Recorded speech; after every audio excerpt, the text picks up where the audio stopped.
Welcome to the Local Marketing Source Weekly Update, brought to you by localmarketingsource.com.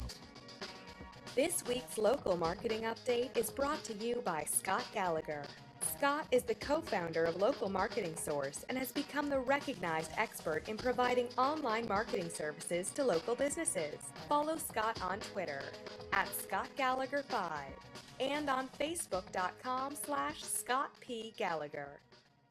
Hey, well, good afternoon, everyone. Scott Gallagher here with Local Marketing Source, bringing you our weekly local marketing industry update.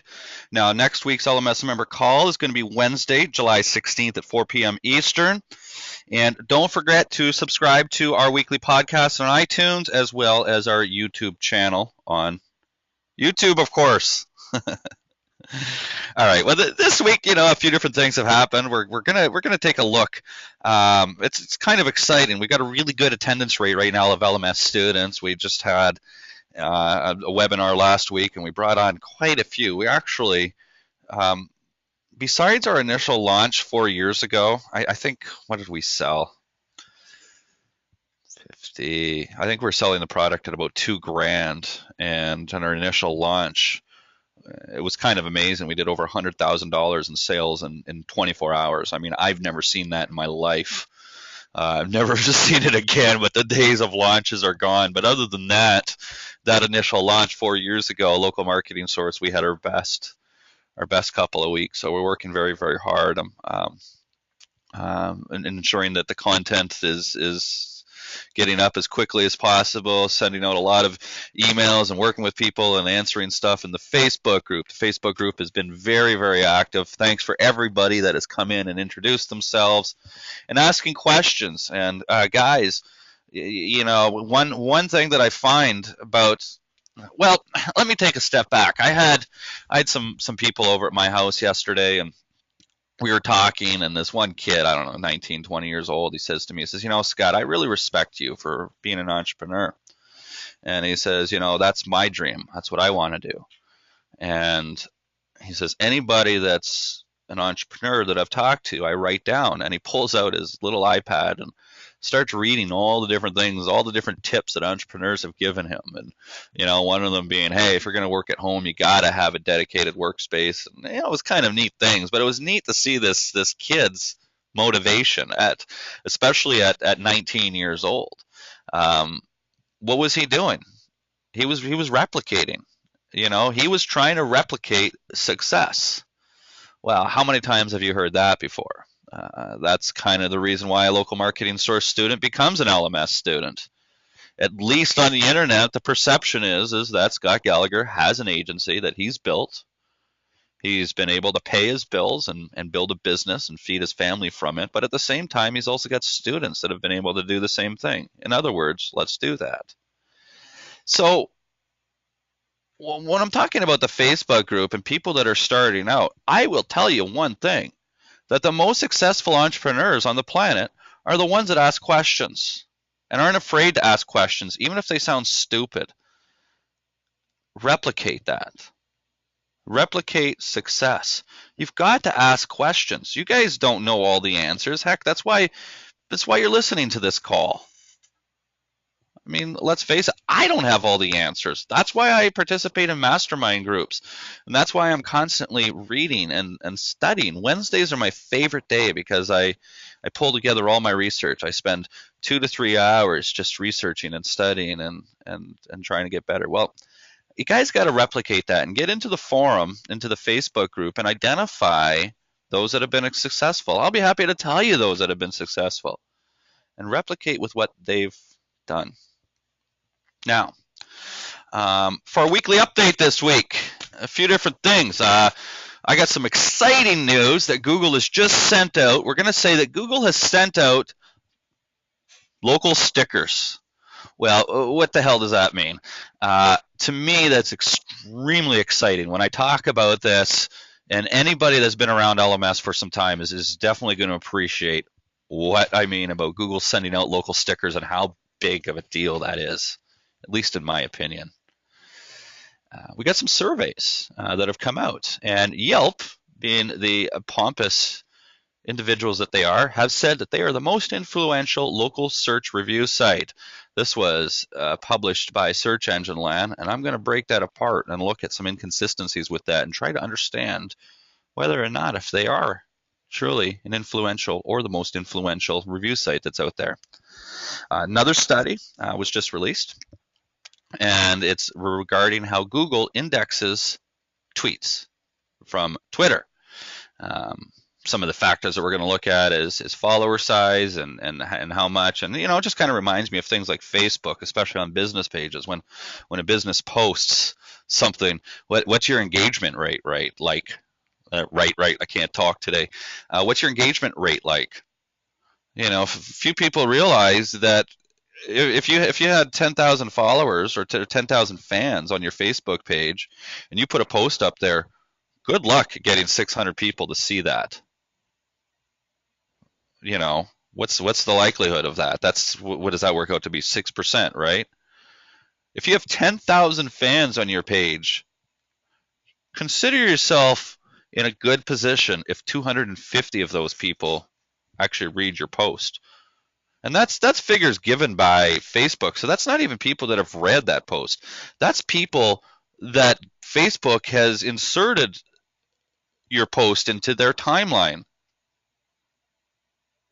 Well, do you guys read every single post on your timeline? I'm probably batting 50%. If I don't like something right off the bat, I'm not getting the full jits of it. So what does all that mean? I mean, like, Facebook, well, that's a whole different conversation here. I'm talking about, Twitter. I've never really understood Twitter. I don't really care for Twitter. There's really no value, in my opinion, of Twitter for small businesses. Yeah, we still propagate tweets for our clients, just because there's really no additional effort on our part.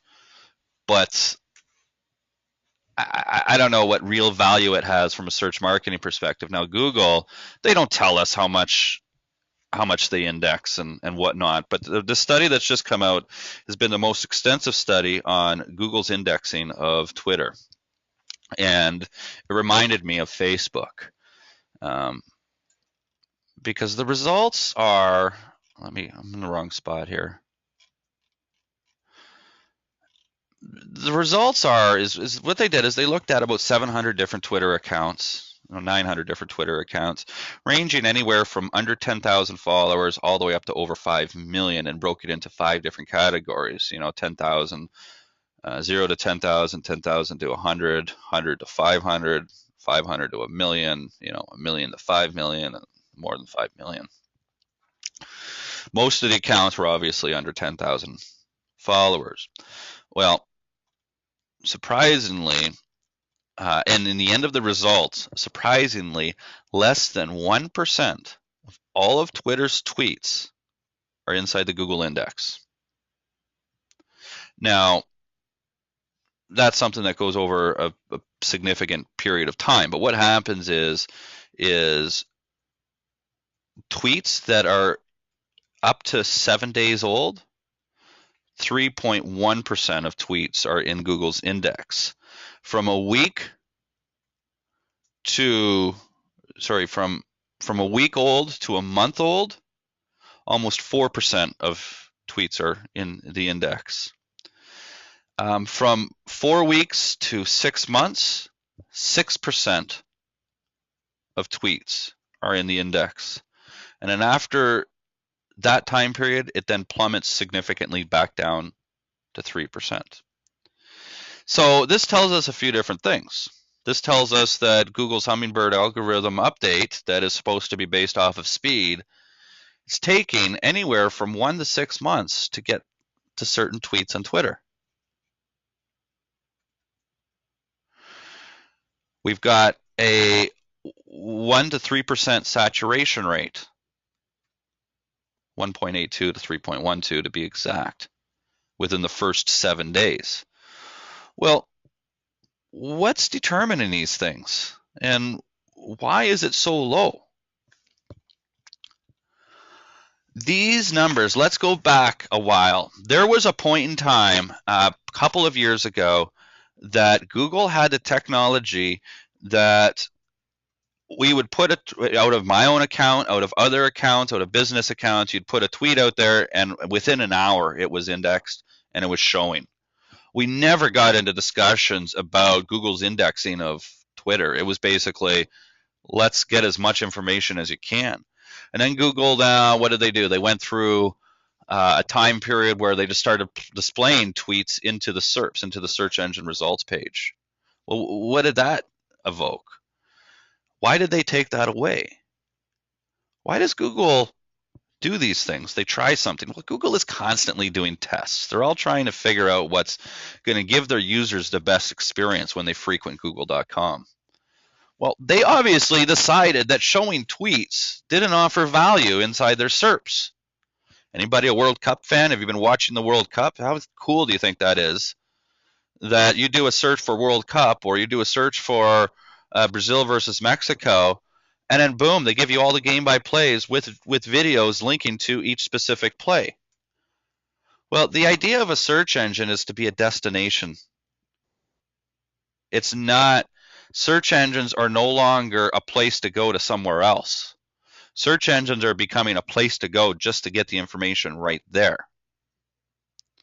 And if that's the case, and they're not showing tweets, that's information that's happening right now. It's what's going on. There's trends that are going with it. This Twitter company is blowing up.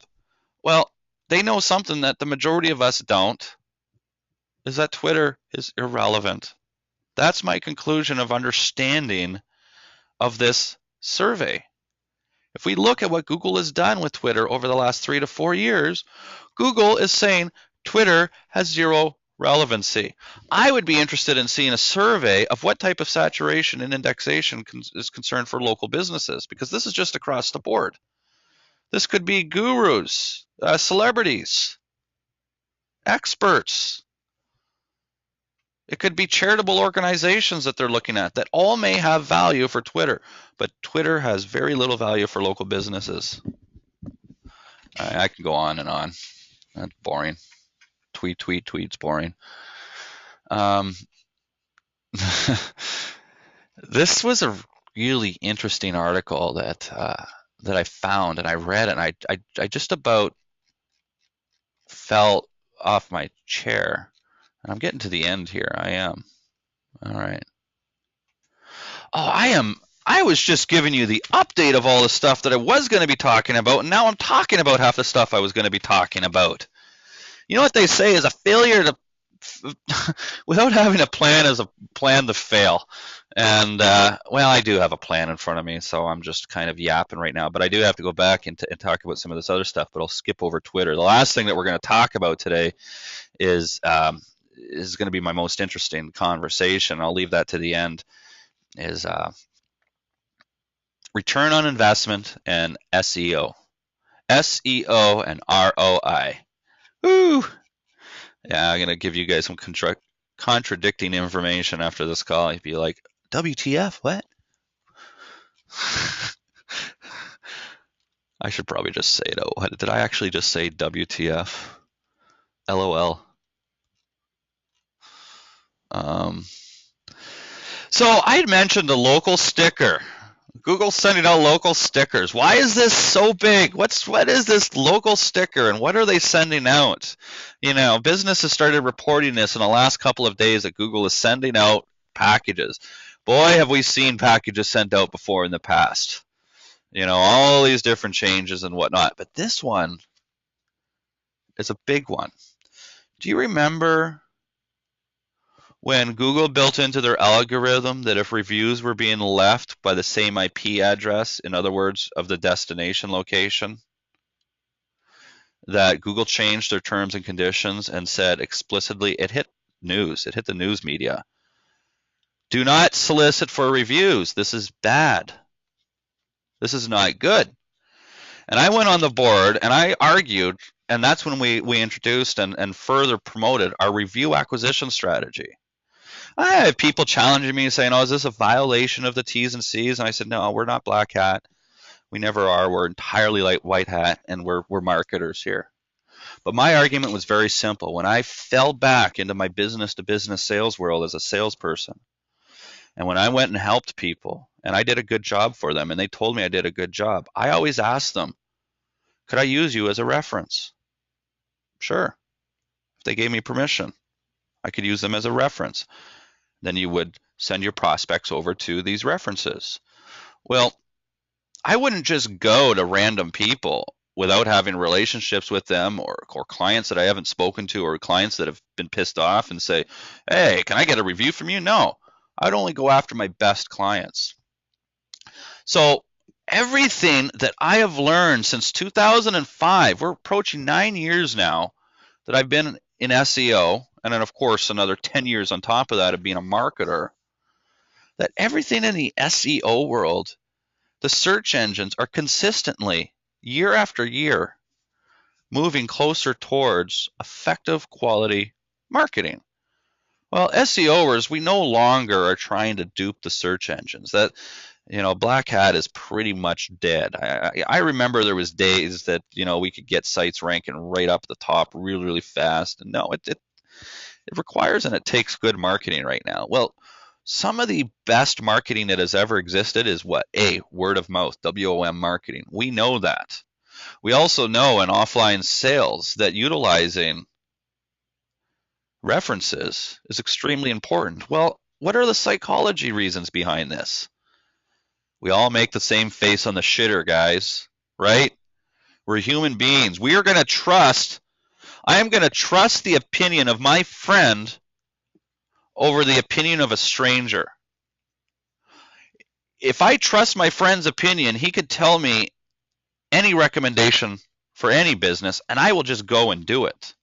I won't do the research. I won't look at their website. I don't need any of this. That's human nature. That's how we're built. Remember, people always want to buy, but nobody wants to be sold. So, getting back to the sticker. What's this sticker? Google is sending out stickers to local businesses that they put on their front door that says, you ready for this, guys? Review us on Google. In other words, Google is now changing their tone again. You know what Google has done? They're mimicking my review acquisition strategy. They just haven't gone to the degree of actually putting a QR code that's up there. Why not?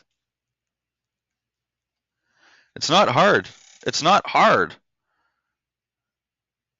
to get these reviews, and reviews do so much. Good reviews do so much. You get into the content in Local Marketing Source portal, and we've got multiple review videos. We talk about getting reviews and utilizing the HReview format on your website. We talk about the review acquisition strategy and how that's implemented and how you don't want to violate the terms and conditions of Yelp or Google or Yahoo or Bing if you're implementing this. We talk about linking H-cards and H-review cards to social profiles and whatnot. We talk about review filters and why filters and certain reviews are filtered out. We talk about reviewer authority and the relevancy of understanding what reviewer authority is. We talk about a strategy of identifying best customers and leveraging those customers to have authoritative reviews that are going to be placed in the top of the review filters. The algorithm for reviews is so unsophisticated at this point in time, we do have an opportunity to exploit it. I don't recommend exploiting it in negative ways to get volume. I recommend exploiting the opportunity to get reviews and have systems, the right reviews from the right people, the right customers in the right service areas to improve your rankings, to improve your conversions, and improve your service area. And those are the three areas. It's big. To me, this is big news. What Google is doing here, this is massive. How much money is it going to cost them to send out these postcards and these stickers and all this whole care package to 23 million businesses in the United States? It's a very sophisticated package. It's going to cost them a hell of a lot of money. The customer reviews, or the fact that you can talk to Google in the last few months, it's unbelievable, the money that they're putting in. And what is Google getting from this? Nothing. At least not on the organic side, because this care package that you get, guess what they say? Where's the wording for it? Let me find the wording.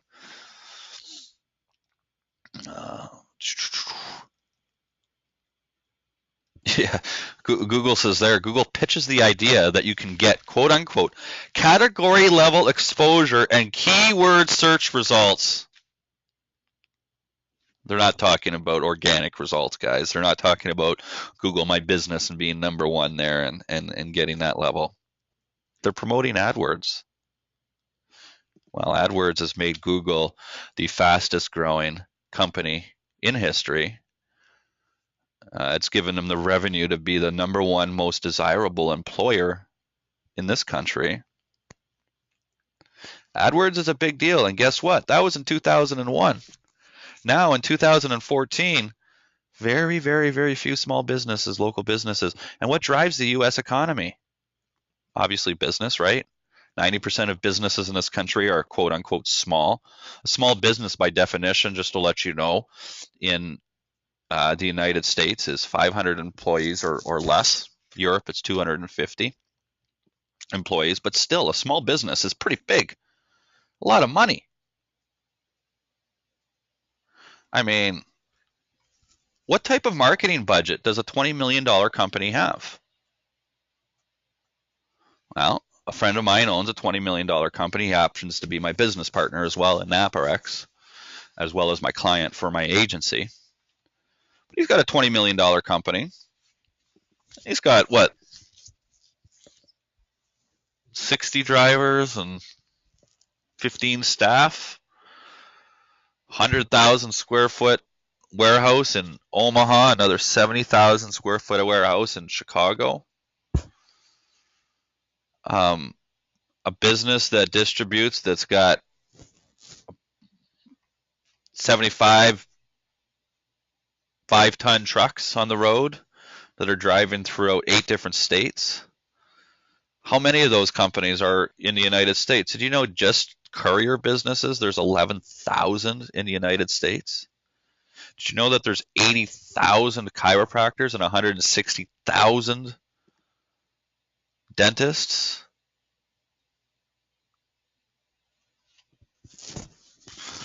Yeah, lots and lots and lots and lots and lots of money. The big pie in the sky is the businesses.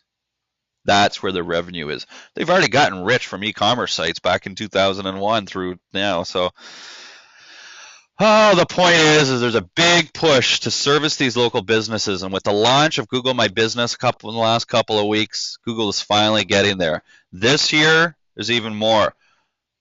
But I'm reading into it a different way. I'm telling you guys, push those review acquisition strategies for your clients.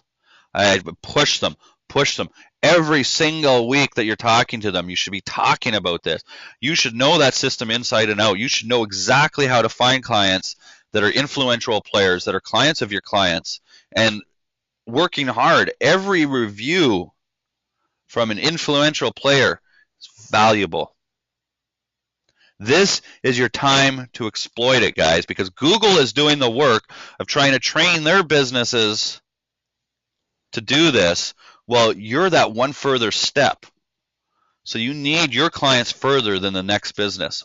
Push it right now, okay? I'd mentioned that Yelp has said that they're the most influential local review site. Well,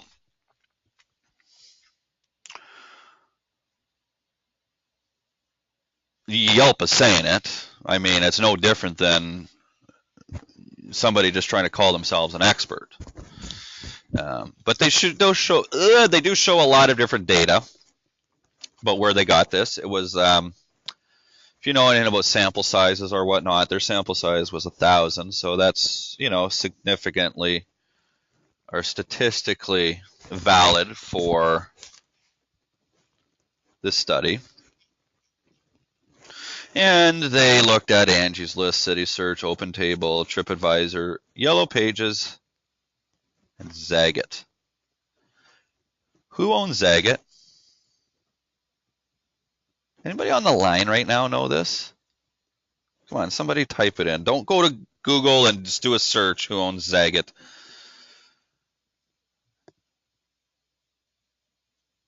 Judging by the lack of responses of LMS students on the line right now, all of you guys on the line have to further your education on reviews.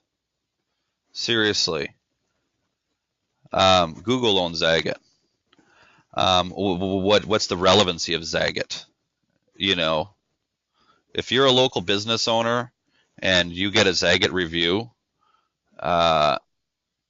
they have paid reviewers. They're very big in the restaurant industry, and they have paid reviewers that they send out to go and eat at restaurants to give reviews. That's what these people do. How much revenue is that costing, and what type of trust?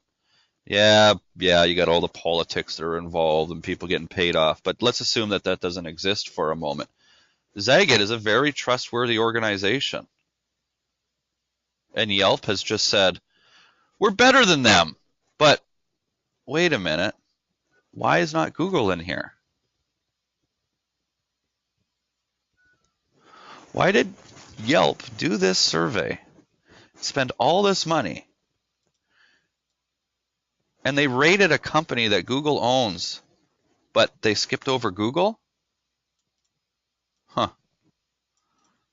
What does that tell you? That tells me that they're ego bastards over at Yelp, and they're manipulating their surveys just so they can make themselves look good. I don't know what that tells me about the leaders of that business. It doesn't sit well. It's like I study Mark Zuckerberg and Sergey Brin and Larry Page, and I know quite a few personal things about a lot of the executives at a lot of these firms. And, a guy like Zuckerberg, I can share all my reasons why he just doesn't sit well with me as an individual. Even though he's the second largest philanthropist in the country, there's just elements of his behavior and decisions and ego that are exhibited. And, the Facebook algorithm alone is a third of it is because of his own preference of how he feels like the world should operate. They do very, very little consumer research against guys like Larry over at Google. I think Larry is phenomenal. But so this survey by Yelp, why they didn't include Google? Obviously because maybe they omitted Google.